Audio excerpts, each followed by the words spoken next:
కంచియందు పృథివీలింగం, జంబుకేశ్వరంలో జలలింగం, చిదంబరంలో ఆకాశలింగం, శ్రీకాళహస్తిలో వాయులింగం. పంచభూత లింగాలుగా చూడండి. పోనందాక తిరువణ్ణామలై అంటే అరుణాచలానికి వస్తే అగ్నిలింగం.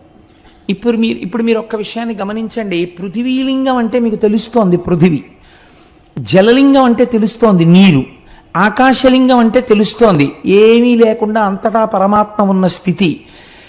అలాగే మీకు వాయులింగం తెలుస్తోంది దీపముల కదలిక చేత. అప్పుడు అగ్నిలింగం అన్న దగ్గర ఏది ఉండాలి? అగ్నిహోత్రం ఉండాలి కదండి. మీరు అరుణాచలంలో శివలింగం దగ్గరికి వెళ్ళి దర్శనం చేసుకున్నారనుకోండి, ఏ ప్రశ్న వెయ్యాలి గురువుని శిష్యులు? అయా, కంచి వెడితే పృథ్వీలింగం ఉందండి, మిగిలిన చోట్ల భూతములు తెలుస్తున్నాయి, మరి ఇక్కడ కూడా అగ్నిహోత్రం ఉండాలి కదండి, ఇక్కడ అగ్నిహోత్రం లేదు కదా, మరి ఇది అగ్నిలింగం అని ఎలా పిలుస్తారు అని అడగాలి కదా.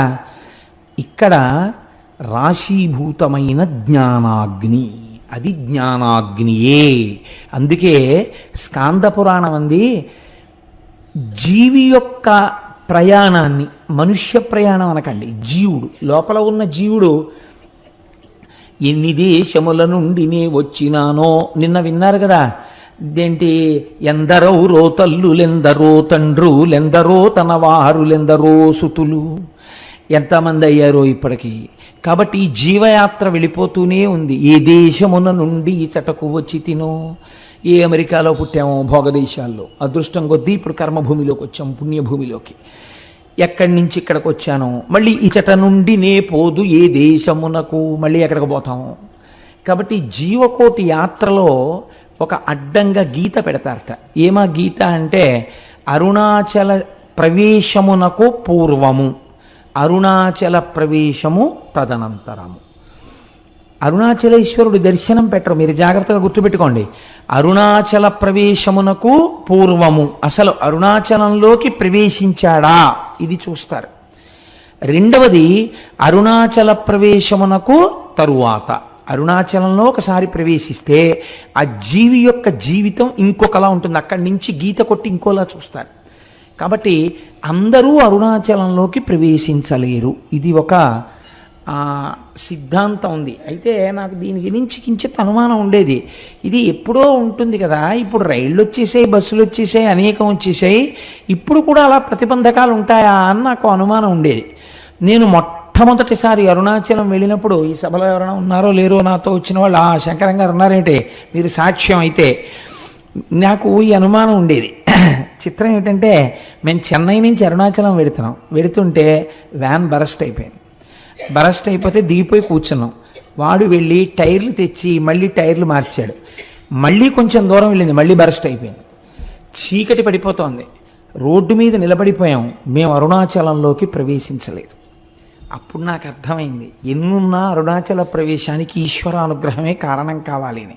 అప్పుడు రోడ్డు మీద కూర్చుని భగవన్నామాలు చేశాం. చేసిన తర్వాత చిత్రం ఏంటంటే, ఇంకా ఆగకుండా వ్యాన్లో అరుణాచలం వెళ్ళిపోయి. కాబట్టి అప్పటికీ ఇప్పటికీ అది సత్యమే. ఈశ్వరుడు మాకు వెంటనే వచ్చిన అనుమానాన్ని నివృత్తి చేసేసాడు. కాబట్టి అరుణాచలం అంత పరమపావనమైనటువంటి క్షేత్రం. అయితే ఏమంటే అది కేవలము జ్ఞానాగ్నియేనా? మరి పంచభూతములలో అగ్నికి అప్పుడు ఇంకొక లింగం ఉండాలి కదా అని మీకు అనిపించవచ్చు. చాలామంది పెద్దలు ఏం చెప్తారంటే ఇది సత్యమే. అరుణాచలంలో ఉన్నటువంటి శివలింగమునకు కొంచెం దగ్గరగా కూర్చుంటే అంతరాలయంలో నీకు ఉక్క పోసేసి చెమటలు పట్టేసి ఏదో కొంచెం వేడితోటి సతమతం అయిపోతున్నట్టుగా అనిపిస్తుంది. అది చాలా తీవ్రమైన అగ్ని అనుకోండి, మీరు తట్టుకోలేరు సెగ. అందుకని ఈశ్వరుడు అగ్నిహోత్రము తానే అని అలా నిరూపిస్తూ ఉంటాడు. అటువంటి పరమపావనమైనటువంటి క్షేత్రము ఆ తిరువణ్ణామలైలో ఉన్నటువంటి అరుణాచలేశ్వరుడు. అయితే ఈ అరుణాచలం గురించి ప్రత్యేకముగా నేను ప్రస్తావన చేస్తాను ఇవాళ. రేపు భగవాన్ రమణుల గురించి ప్రస్తావన చేస్తాను అనడం వెనకాతల ఒక ఆర్తి ఉంది. ఎందుకు నేను దాని గురించి ప్రత్యేకం ప్రస్తావన చేస్తాను అని అనవలసి వచ్చిందంటే, మనకి ఒకానొకప్పుడు శంకరుణ్ణి దేవతలు మనుష్యులు అందరూ ప్రార్థన చేస్తే ఆయన ఇచ్చినటువంటి వరములుగా 4 చెప్తారు. దర్శనాత్ అభ్రసదసి, చిదంబరమునందు జ్ఞానముతో దర్శించుట, అంతటా ఈశ్వరుడు ఆకాశరూపుడయ్యున్నాడు అని దర్శనం. అదంత జ్ఞానంతో దర్శనం చేయడం అందరికీ కుదురుతుంది, కుదరకపోతుంది. కాబట్టి ఈశ్వర ఇంకొక మాట చెప్పన్నారు, దర్శనార్థభ్ర సరసి చేత కాకపోతే జననాత్ కమలాలయే. కమలాలయే అంటే తిరువారూరు. నువ్వు కమలాలయంలో పుడితే నీకు మోక్షం ఇస్తానన్నాడు స్వామి. చాలా బాగుంది కానండి, పుట్టడం మా చేతిలో ఉందా? ఎక్కడ పుడతాము? కాబట్టి అమ్మ కడుపులో ఉన్న నాకు అమ్మ ఎక్కడుందో ఏం తెలుసు, ఎలా పుడతాను? ఇంకొక మాట చెప్పండి అంటే ఆయన అన్నాడు, పోనీ పుట్టడం నీ చేతిలో లేదు, వృద్ధాప్యం వరకు వచ్చేసిన తర్వాత ఇంకా నా జీవనయాత్ర పూర్తయిపోతోందని నీకు తెలిసిపోతూ ఉంటుందిగా, బాధ్యత అయిపోయిందిగా, కాశీ వెళ్ళిపో. వెళ్ళిపోతే ఏం చేస్తాను? జననాత్ కమలాలయే కాశ్యాంతో మరణాన్ముక్తి. కాశీలో ప్రాణం వదిలిపెట్టేస్తే మోక్షం ఇచ్చేస్తాను. ఎలా ఇస్తాడో మొన్న మీరు విన్నారు కదా విశ్వేశ్వరలింగంలో, కాశ్యాంతు మరణాన్ముక్తి అంటే వాళ్ళన్నారు, ఈశ్వర ఏమో ఈ లోపల వచ్చేస్తే, లేదా మేము కాశీలో ఉండగా మోక్షం వచ్చేటట్టుగా కాశీకి వెళ్ళేంతగా కుటుంబాల్ని వదిలి వెళ్ళగలిగినంత దృఢచిత్తము కలియుగంలో మాకు ఎలా ఉంటుంది? ఈ అనుబంధాలతో వేసారిపోతూ. కాబట్టి అలా వెడతామని నమ్మకం లేదు. ఇంకొక మాట చెప్పండి అంటే స్వామి అన్నారు, ఇంకా ఇంతకన్నా సులభం ఉండదు, ఒక్క మాట చెప్తాను, చెయ్యగలరా? స్మరణాత్ అరుణాచలే. పైకి అనక్కర్లేదు. అరుణాచల శివ అరుణాచల శివ అరుణాచల శివ అరుణ శివ అని మీరు అనక్కర్లేదు. స్మరణాత్, స్మరణము మనస్సుకు సంబంధించినది. మీరిక్కడ అరుణాచల శివుడు అని ఒకసారి తలుచుకుంటే చాలు, పాపరాశి ధ్వంసం చేస్తాను. పోనీ అలా తలుచుకోగలవా? ఇది కూడా కుదరదన్నారు అనుకోండి, ఇంకా నేను మిమ్మల్ని ఉద్ధరించలేనని ఈశ్వరుడితో అనిపించుకోకూడదు కదా, అందుకని తప్పకుండా అన్నారు. స్మరణాత్ అరుణాచలే, కేవలము స్మరించినంత మాత్రం చేత పాపరాశిని ధ్వంసము చేయగలిగినటువంటి క్షేత్రము అరుణాచల క్షేత్రము. ఇక్కడ ఒక గమ్మత్తు ఉంది. మీకు భారతదేశం మొత్తం మీద ఎక్కడా లేనటువంటి రీతిలో అరుణాచలంలో పరమశివుడు మూడుగా కనపడుతూ ఉంటాడు అని పురాణం చెప్తుంది. మూడుగా, ఇందులో అరుణాచలం వెళ్ళిన వాళ్ళు చాలామంది ఉన్నారని నేను అనుకుంటున్నాను. నాకు తెలియడం కోసం, సంతోషించడం కోసం, అరుణాచలం వెళ్ళిన వాళ్ళు ఎంతమంది ఉన్నారో ఒక్కసారి చెయ్యెత్తండి సభలో. ఓ చాలామంది ఉన్నారండి వెళ్ళవలసిన వాళ్ళు. చాలా సంతోషం. ఈ మాట ఎప్పుడైనా ఈశ్వరుడు మనందరినీ కలిపి తీసుకెళ్ళుగాక అని సంకల్పం చేద్దాం. స్మరణాత్ అరుణాచలి. ఆ అరుణాచలం, దాని గురించి శాస్త్రం ఒక మాట చెప్తుంది. అరుణాచల క్షేత్రమునందు శివుడు మూడుగా కనపడుతూ ఉంటాడు. అరుణాచలంలో ఒక పెద్ద పర్వతం ఉంది, దాని పేరే అరుణాచలము. అంటే అచలము అని కదండి, అచలం అంటే కొండ. ఒక పెద్ద కొండ ఉంది, దానికి ప్రదక్షిణం చేయాలంటే 14 కిలోమీటర్లు నడవాల్సి ఉంటుంది. ఆ కొండ శివుడే, కొండయే శివుడు అక్కడ. అందుకే మీరు చూస్తే ఒక చిత్రమైన బోర్డులు కనపడుతుంటాయి, absorbed into the lotus feet of Arunachala అని ఉంటాయి. రమణాశ్రమంలో అక్కడే ప్రాణాలు విడిచిపెట్టేసిన వాళ్ళని సమాధులు చేస్తే అక్కడ బోర్డులు పెడతారు, వీళ్ళ పేరు ఇది, absorbed into the lotus feet of Arunachala అంటారు. అరుణాచల పాదములు అని పిలుస్తారు ఆ కొండ కింద ఉన్నటువంటి భాగాన్ని. ఆ కొండకి ప్రదక్షిణం చేస్తారు. ఈ కొండకి ప్రదక్షిణం చేస్తే అక్కడ మీరు నమ్మండి నమ్మపోండి, నాకు పరమ విశ్వాసముతో కూడుకున్న విషయం, ఎన్ని కోట్ల జన్మల పాపములో అక్కడ దగ్ధమవుతాయని. భగవాన్ రమణుల్ని ఎవరైనా చూడ్డానికి వెడితే అరుణాచలంలో ఆయన మొదట ఒక ప్రశ్న వేసేవారు, గిరి ప్రదక్షిణం చేశారా అని అడిగేవారు. వాళ్ళు మళ్ళీ ఓ గంట పోయాక కనపడేవారు, భగవాన్ మీరు చెప్పినట్టుగా గిరి ప్రదక్షిణానికి వెళ్ళొచ్చాం అనేవారు. ఎలా వెళ్ళారు అంటే ఆటోలో వెళ్ళామండి అనేవారు. ఏదో వయస్సు అయిపోతే వాళ్ళని నేను తప్పు పట్టట్లేదు, అయితే ప్రదక్షిణ పుణ్యం ఆటోదా మీదా అని అడుగుతుండేవారు ఆయన. కాబట్టి ఆ గిరి ప్రదక్షిణం అనేటటువంటిది మనం ప్రయత్నపూర్వకంగా చెయ్యాలి. అక్కడ చిత్రం ఏమిటంటే, మీరు ప్రదక్షిణం ప్రారంభం చెయ్యగానే సాధారణంగా రమణాశ్రమం దగ్గర నమస్కారం చేసి కొంచెం 4 అడుగులు వెయ్యగానే ఒక వినాయకుడి గుడి ఉంటుంది, అక్కడ నమస్కారం చేసి అరుణాచలానికి ప్రదక్షిణానికి బయలుదేరుతారు. బయలుదేరినప్పుడు మొట్టమొదట దక్షిణ దిక్కున కనపడేటటువంటి లింగం యమలింగం. దక్షిణ దిక్కున మరి యమధర్మరాజు కదండి. అందుకని యమప్రసాదాత్ ఆయుర్వర్ధనమశ్నుతే అని చెప్తాం మనం ఆశీర్వచనంలో. దక్షిణ దిక్కున ఉన్నటువంటి యమధర్మరాజు గారి యొక్క అనుగ్రహము చేత నీకు ఆయువు వృద్ధి ఎగుగాక. మీరు ఒక్కటి గుర్తుపెట్టుకోండి, అరుణాచలానికి అరుణ పర్వతానికి మీరు ఎన్ని మాటలు ప్రదక్షిణం చేసినా ఒక్క పర్వతానికి ప్రదక్షిణము చేయరాదు. అరుణాచలం పర్వతం చుట్టూ ఉన్న అన్ని ఆలయములను దర్శనము చేస్తూనే ప్రదక్షిణం చెయ్యాలి తప్ప వాటిని విడిచిపెట్టి ప్రదక్షిణం చెయ్యకూడదు. అలా ఎందుకు చెయ్యకూడదో నేను ఈ మధ్య ఉపన్యాసంలో ఒక రోజున చెప్పాను. చర్విత చరణంగా మళ్ళీ చెప్పవలసిన అవసరం లేదు. అయితే ఈ దక్షిణ దిక్కున ఉన్నటువంటి యమలింగానికి అరుణాచలంలో ఒక ప్రత్యేకత ఉన్నది అంటారు. ఏమా ప్రత్యేకత అంటే, ఎముకలు విరిగిపోయినటువంటి వాళ్ళు, ఎముకలు అరిగి బాధపడుతున్న వాళ్ళు అరుణాచలంలో యమలింగ దర్శనం చేస్తే ఆ ఎముకలు చాలా తొందరగా అంటుకుంటాయి. చాలామందికి అలా జరిగాయి సంఘటనలు. మీరు దానికి సంబంధించినటువంటి విషయాల్ని పరిశీలన చేస్తే ఎన్ని సంఘటనలు, ఎన్ని సందర్భాలు ఉంటాయో ఎన్నని పురాణ ప్రవచనంలో తీసుకురాగలం. ఎంతమందికో అలా అంటుకున్న ఎముకలు. కాబట్టి యమలింగమునకు అటువంటి శక్తి ఉన్నది. అరుణాచలంలో మీరు ప్రదక్షిణం చేస్తున్నప్పుడు నైరుతి దిక్కుకి వెళ్ళేటప్పటికి నైరుతి లింగము అని ఒక లింగం ఉంటుంది. ఆ నైరుతి లింగము మీరు వెళ్ళినప్పుడు కొంచెం జాగ్రత్తగా చూడండి, అది రోడ్డు మీదకి కనపడదు, కాస్త లోపలకు ఉంటుంది. మీరు 4 అడుగులు వేసి లోపలికి వెళ్ళాలి. వెడితే ఆ నైరుతి లింగం గురించి పెద్దలు ఏం చెప్తారంటే, మనస్సు చాలా తొందరగా నిలకడని పొందగలిగినటువంటి పరమశక్తివంతమైన ప్రదేశము నైరుతి లింగము అని చెప్తారు. నైరుతి లింగం దగ్గర కూర్చుని కాసేపు ధ్యానం చేసుకోవడమో, నైరుతి లింగం దగ్గర కూర్చుని ఒక శ్లోకమో, ఒక పద్యమో, ఒక శివ సందర్భమో చెప్పుకోవాలి.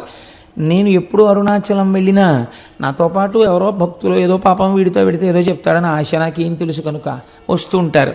వస్తే తప్పకుండా నైరుతి లింగం దగ్గర కూర్చుని ఏదో ఒకటి చెప్పి బయలుదేరుతుంటాం. మొన్న వెళ్ళినప్పుడు కూడా మేము అలాగే చేసాం ప్రదక్షిణ. కాబట్టి ఆ నైరుతి లింగం దగ్గరే కావ్యకంఠ గణపతి ముని తపస్సు చేశారు. తపస్సు చేసినప్పుడు ఒక ఆశ్చర్యకరమైన సంఘటన జరిగింది. వారు తపస్సుకు కూర్చునే ముందు వారు ఒక నిర్ణయం తీసుకుని నైరుతి లింగానికి చెప్పారు, ఈశ్వర, నా తపస్సు సిద్ధించే వరకు నేను ఈ ప్రదేశమును విడిచిపెట్టి వెళ్ళను అని. ఒక చిన్న గదిలా ఉంటుంది ఆ లింగానికి ముందు. అందులో ఒక గుడ్డల మూట ఒకటి ఉండేది. ఆయన ఆ గదిలో కూర్చుని రాత్రి 11:30-12 వరకు తపస్సు చేసేవారు. చేసి ఒక్క గ్లాసుడు పాలు అక్కడ ఎవరైనా పెడితే ఆ పాలు తాగి పడుకునేవారు అక్కడే. మళ్ళీ తెల్లవారకట్ట లేచి ఆ బాహ్యాంతర శౌచములు సిద్ధింప చేసుకుని మళ్ళీ తపస్సు కూర్చునేవారు. కావ్యకంఠులు అలా తపస్సు చేస్తుండగా ఒక ఆశ్చర్యకరమైన సంఘటన జరిగింది. అరుణాచలేశ్వరుడి యొక్క రథం అరుణగిరికి ప్రదక్షిణంగా వెడుతోంది, దేవాలయానికి ప్రదక్షిణంగా వెడుతోంది. వెడుతున్నప్పుడు ఒక అన్న సంతర్పణ చేసేటటువంటి ఒక సత్రవుకి, ఒక వేద పాఠశాలకి మధ్యలో పరమ నునుపైన నేల మీద ఆ రథం ఆగిపోయింది. అలా 9 రోజులు వెళ్ళాలి ఆ రథం. అది 6వ రోజున ఆగిపోయింది. ఆగిపోతే రాత్రి 12 గంటల వరకు తోశారు. తిరువణ్ణామలైలో ఉన్న జనాభా అందరూ పట్టుకులాగారు రథాన్ని. అంగుళం కూడా రథం కదలలేదు. ఏం చెయ్యాలో అర్థం కాలేదు. లాగి లాగి లాగి లాగి అర్చకులు కూడా విసిగిపోయి ఎన్ని క్షమార్పణలు చెప్పాలో అన్ని చెప్పారు. కదల్లా రథం.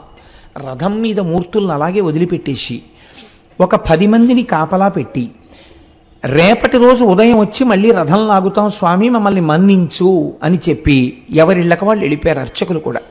ఇది యథార్థముగా కావ్యకంఠ గణపతి ముని అంటే ఈ మధ్య వారి జీవితంలో జరిగిన సంఘటన. రాత్రి 12 గంటలకి కావ్యకంఠ గణపతి ముని పడుకున్నారు. పడుకుంటే అరుణాచలేశ్వరుడికి అర్చకత్వం చేసే ప్రధాన అర్చకుడు ఆయనకి స్వప్నంలో దర్శనమిచ్చాడు. ఇచ్చి, ఈశ్వరాజ్ఞ చేత రథం ఆగిపోయింది, ఈశ్వరుడు ఏం కోరుకుంటున్నాడంటే మీ యొక్క తపస్సుని లోకమునకు తెలియచెయ్యాలనుకుంటున్నాడు, మీ వాక్కు యొక్క ప్రామాణ్యము తెలియచెయ్యాలనుకుంటున్నాడు. అది అసలు రహస్యం. కనుక మీరు వచ్చి చెయ్యేస్తే తప్ప అరుణాచలేశ్వరుడి రథము నడవదు. కాబట్టి ఉత్తర క్షణం మీరు గుడి విడిచిపెట్టి రండి అని వినపడింది. వినపడితే ఆయన గభాలన లేచి, ఇది స్వప్నంలా అనిపించట్లేదు, యథార్థంగా జరిగినట్టుందని చూస్తే చిమ్మ చీకటి. ఏం చెయ్యాలి అని ఆలోచించి ఇది నిజమేనా అని ఆయన ఆలోచిస్తున్నారు. రెండు చెవులలోకి మాటలు వినపడ్డాయి, ఇది యథార్థము, నువ్వు వెంటనే బయలుదేరి రథం దగ్గరికి వెళ్ళు అని. ఆయన వెంటనే గుడి తలుపులు వెయ్యడం కూడా మరిచిపోయి, రాత్రిళ్ళు తలుపులు వేస్తారు కానీ మీకు శివలింగ దర్శనం అవుతూ ఉంటుంది అరుణాచలంలో, తలుపులు దగ్గరకి వేసి ఆయన గబగబా ఆ తేరు ఆగిపోయిన ప్రదేశానికి వెళ్ళారు. వెడితే రథం అక్కడ నిలబడిపోయింది, చుట్టూ 10 మంది ఉన్నారు. వెంటనే ఈయన స్వామికి సాష్టాంగ నమస్కారం చేసి, ఈశ్వరా మీరు నన్ను అనుగ్రహించారు, కానీ ఇప్పుడు 10 మంది కాపలాదారులు మాత్రమే ఉన్నారు, ఇప్పుడు ఒకవేళ రథం కదిలినా ఆలయం లోపలికి వెళ్ళడం కష్టం, రేపు తెల్లవారుజామున నేను వచ్చి రథాన్ని మీద చెయ్యి వేస్తాను, కదిపేది మీరే, నా శక్తి కాదు, నన్ను అనుగ్రహిస్తారు అని చెప్పి మళ్ళీ వెళ్ళిపోయారు గుడికి. పడుకున్నారు. రోజు తెల్లవారకట్ట 4ంటికి తెలివచ్చేది. ఆయనకు ఆ రోజున మరునాడు ఉదయం 9 గంటలకి తెలివచ్చింది. అప్పటికి తెల్లవారకట్ట వచ్చేసి అక్కడ ఉన్న వాళ్ళందరూ ఈ రథాన్ని లాగేటటువంటి ప్రయత్నం చేస్తున్నారు, కదలటం లేదు. 12 అయ్యేటప్పటికి ఎట్టి పరిస్థితులలోనూ గుడి లోపలికి వెళ్ళిపోవాలి, వెళ్ళిపోయి మహానైవేద్యమై మళ్ళీ మరునాటి పరిక్రమణం మొదలైపోవాలి. అలా వెళ్ళకపోతే భారీ ఎత్తున ప్రాయశ్చిత్తాలు చెయ్యాలి. ఆలయంలో ఉన్నటువంటి అధికారుల నుంచి అర్చకుల వరకు గడగడ వణికిపోతున్నారు. ఇలా వణికిపోతున్న సమయంలో గబగబా సంధ్యావందనాదులు పూర్తి చేసుకుని కావ్యకంఠ గణపతి ముని తనకున్న బట్టల మూటోటి పట్టుకుని వెళ్ళి వేద పాఠశాలలో దాన్ని అప్పజెప్పి ఆ రథం దగ్గరికి వెళ్ళి, అయ్యా నాకు చోటివ్వండి, ఈశ్వరుడు పిలిస్తే వచ్చాను అనేటప్పటికి అందరూ ఆయనకి చోటు ఇచ్చారు.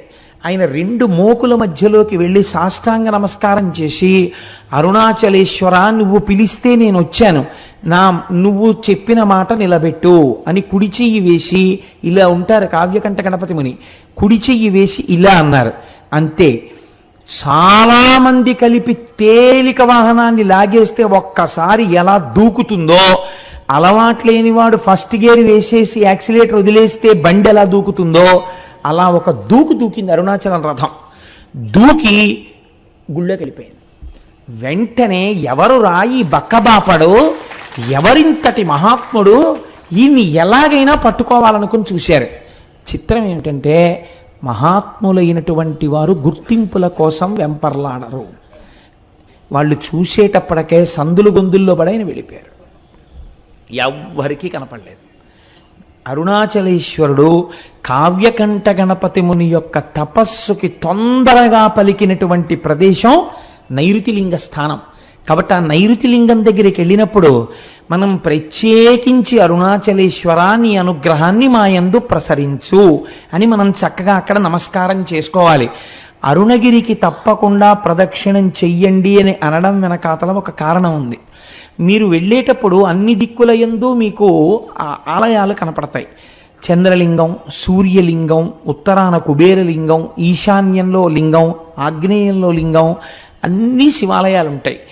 ఉత్తరలింగాన్ని కుబేరలింగం అని పిలుస్తారు. ఉత్తరలింగం దగ్గరికి వెళ్ళి మీరు ప్రార్థన చేశారనుకోండి, ఐశ్వర్య సంపత్తి కలుగుతుంది. మీరు చూడండి, సాధారణంగా మనకి ఆశీర్వచనం చేస్తారు. మీరు ఏదైనా ఒక పెద్ద పూజ కానీ ఇష్టి కానీ వ్రతం కానీ పూర్తి చేశారనుకోండి, ఆశీర్వచనం చేసేటప్పుడు ఒక మాట చెప్తారు, ఏదో నైరుతి దిగ్భాగే వరుణో దేవత వరుణ ప్రసాదాత్ పుత్రపౌత్రాభివర్ధనమశ్నుతే. ఆ నైరుతి దిక్కున ఉన్నటువంటి ఏదో పశ్చిమ దిగ్భాగే, పశ్చిమ దిక్కున ఉన్నవాడు వరుణుడు, ఆ వరుణుని యొక్క అనుగ్రహము చేత ఈయనకి పుత్రపౌత్రాభివృద్ధి కలుగుగాక అని. అలాగే మనకి మహన్యాసం చేసేటప్పుడు మనం ఇలా వెనక్కి తిరిగి ఓ నమస్కారం, ఇలా ఓ నమస్కారం, ఇలా ఓ నమస్కారం, ఇలా ఓ నమస్కారం అర్చక స్వామి చేస్తుంటారు. ఆయన్ని చూస్తూ ఆయన ఎడి తిరుగుతున్నాడో అలా మనం ఇలా ఇలా ఇలా తిరుగుతూ ఉంటాం తప్ప మంత్రంతో సమన్వయం మనకి జరగదు లోపల. ఎందుకంటే మనకి సరిగ్గా అర్థం కాదు, అలా అర్థమయ్యేటట్టు చెప్పేవాళ్ళు లేరు. కాబట్టి ఏమైపోతుందంటే ఉట్టినే పాపం అలా అలా తిరుగుతుంటాడు, ఆయన భక్తి అయింది. కానీ మీకు తెలియకుండానే మీరు అరుణగిరికి ప్రదక్షిణం చేసేటప్పుడు అన్ని దిక్కుల నుండి మీరు ఏం కోరుకుంటున్నారో అవి ఇయ్యగలిగినటువంటి దిక్పాలకులకు శాసకుడై ఉన్నటువంటి పరమశివుని యొక్క దర్శనం మీకు అన్ని దిక్కులా కలుగుతుంది. కలగడం వల్ల ఇహమునందు మీకు సమస్త సమృద్ధి కటాక్షింపబడుతుంది. కాబట్టి అరుణాచల లింగానికి, అరుణాచలేశ్వరుడికి ఆ కొండకి ప్రదక్షిణం చెయ్యడంలో అంత విశేషమైన ప్రాముఖ్యం. కొన్ని చెప్పకపోతే నాకు కడుపుబ్బ తీరదు, అదొక విర్రి నాకు. కాబట్టి చెప్తాను, ఇది కూడా చెప్పాలా అని అనుకోకండి. మనం పశ్చిమ దిక్కుకు వెళ్ళినప్పుడు ఆది అన్నామలై అని ఒక క్షేత్రం ఉంటుంది, ఒక దేవాలయం, శివాలయం ఉంది. ఆ ఆది అన్నామలై క్షేత్రం దేవాలయం దగ్గరికి వెళ్ళేటప్పటికే ఈసారి మేము కనుమ పండుగ నాడు వెళ్ళాం. చక్క పెద్ద పెద్ద ముగ్గులేసి గొబ్బిళ్ళు పెట్టి గుమ్మిడి పూలు పెట్టారు. పెడితే మా వాళ్ళు వచ్చిన భక్తుల్లో కొంతమందికి మంచి మంచి పాటలు వచ్చు, గొబ్బిళ్ళ పాటలు.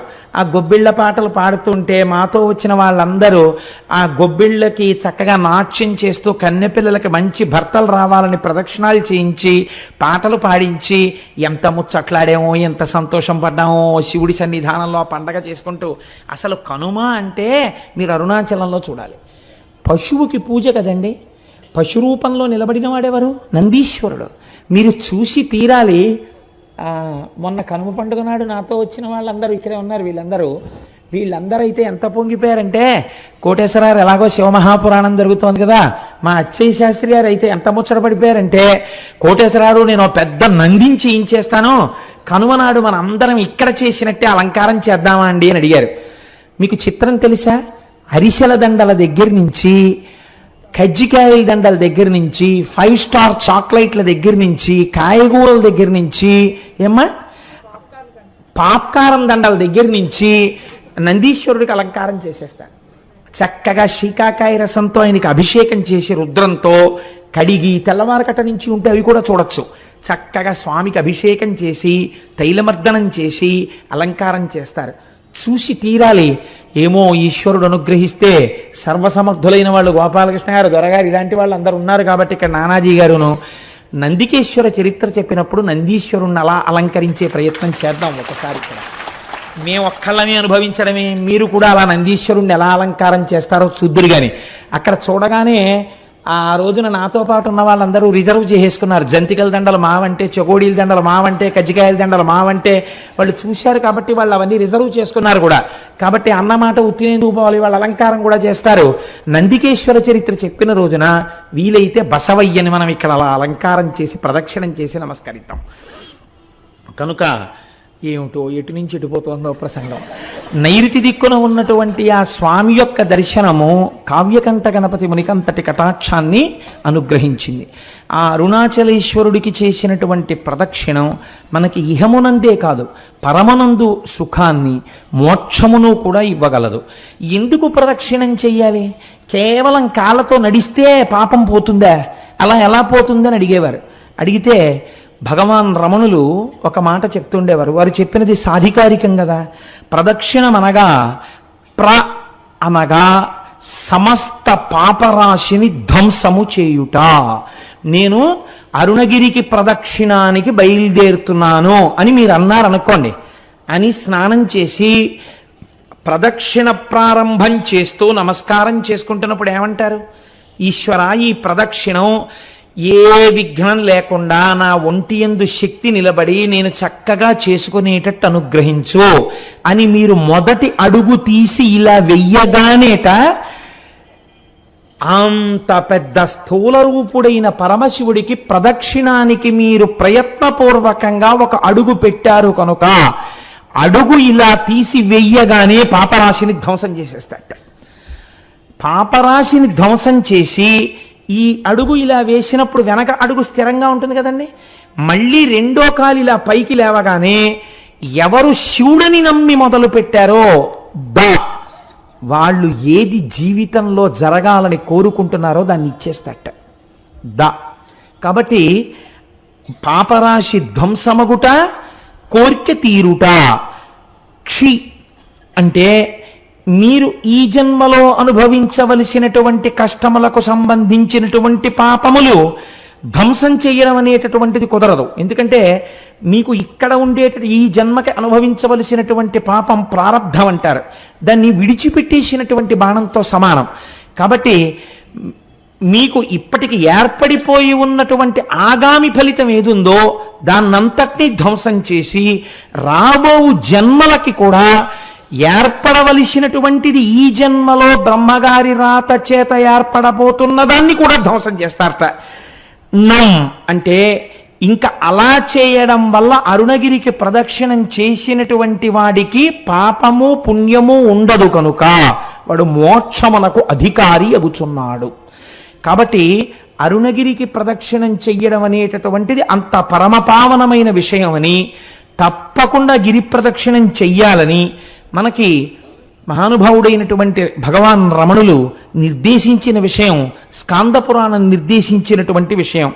అయితే చిత్రం ఒకటి ఉంది. అరుణాచలంలో 3 యోజనముల దూరము వరకు ఏ విధమైనటువంటి దీక్షకి సంబంధించిన నియమములు లేవు. మీకు శ్రద్ధ అని ఒక వాక్యం ఉంటుంది పురాణంలో. పురాణమే కాదు, మీరు శృతి యందు కూడా శ్రద్ధ అని ఒక మాట వాడతారు. శ్రద్ధ అంటే ఏమిటో తెలుసా అండి? మీకు ఇక్కడ నీవు ఇలా ఉండవచ్చు అన్నప్పుడు నమ్మి మీరు అలా ఉండాలి అని శాస్త్రం అంటుంది. మీరు ఇలా ఉండు అని చెప్పినప్పుడు నేను అలా ఉండను అని మీరు అన్నారనుకోండి, మీ అంత మీరుగా కొన్ని సిద్ధాంతాలని తీశారనుకోండి, అది ఆ క్షేత్రము యొక్క ప్రమాణమును అవమానించుట, చెయ్యకూడదు. అందుకే రమణులంతటి వారు అమ్మగారు నేను ఇక్కడ ఉల్లిపాయలు తిన్నంటే ఈవిడ ఉల్లిపాయ తింటే ఈవిడ మోక్షానికి అడ్డొస్తుందిట అనేవారు. 3 యోజనముల దూరంలో అక్కడ ఏ విధమైనటువంటి దీక్షా నియమములు లేవు. ఇది ఎంతవరకు నిరూపణమైందో తెలుసా అండి? భగవాన్ రమణులు ఒక తెల్లటి గోచి మాత్రమే పెట్టుకునేవారు. వారు గోచి పెట్టుకుని స్కందాశ్రమంలో ఉండగా ఒకానొకప్పుడు శృంగేరి పీఠం నుంచి కొంతమంది పండితులు వచ్చారు. వచ్చి, అయ్యా మీరు వివాహం లేదు, మీకు సంసారం లేదు, మీరు సన్యాసి యొక్క జీవితాన్నే గడుపుతున్నారు, కాబట్టి మీరు కనీసంలో కనీసం పోనీ కాషాయాంబరములను ధరించకపోయినా పెట్టుకున్నటువంటి గోచి తెల్లది కాకుండా కాషాయం రంగు గోచి పెట్టుకుంటే బాగుంటుంది. అందుకే జ్ఞానముతో నిండినటువంటి వారు కాబట్టే సన్యాసి శరీరాన్ని విడిచిపెడితే ఇక దహనం చేయరు. అది జ్ఞానాగ్నితో కూడిన శరీరం కాబట్టి భూస్థాపితం చేస్తారు. కాబట్టి ఇప్పుడు మీరు కాషాయముతో ఉన్న గోచి పెట్టుకోండి అని అడిగారు. అడిగితే భగవాన్ నవ్వి అన్నారు, అలా కాదు, ఈ అరుణాచలం కొండకి 3 యోజనముల వరకు ఏ దీక్షకు సంబంధించిన నియమము లేదు, కాబట్టి తెల్లటి గోచి పెట్టుకున్నా దోషం లేదు అన్నారు. అంటే వాళ్ళు అన్నారు, మీరు అలా కాదు, కొంచెం ఆలోచించండి, మీరు నడుపుతున్న జీవితానికి తెల్లటి గోచి పెట్టుకోవడం అంత బాగులేదు, కాషాయం గోచి పెట్టుకుంటే బాగుంటుంది అని వారు భోజనానికి కిందకి దిగి వెళ్ళిపోయారు. ఎక్కడ నుంచి వచ్చాడో ఒక పరమ వృద్ధుడు ఒక ఆయన ఒక పుస్తకాల మూట మోసుకొచ్చాడు, రమణుల దగ్గర పెట్టాడు. నేను ఇప్పుడే స్నానం చేసి వస్తాను, ఈ పుస్తకాల మూట చూస్తుండు అని చెప్పి వెళ్ళిపోయాడు.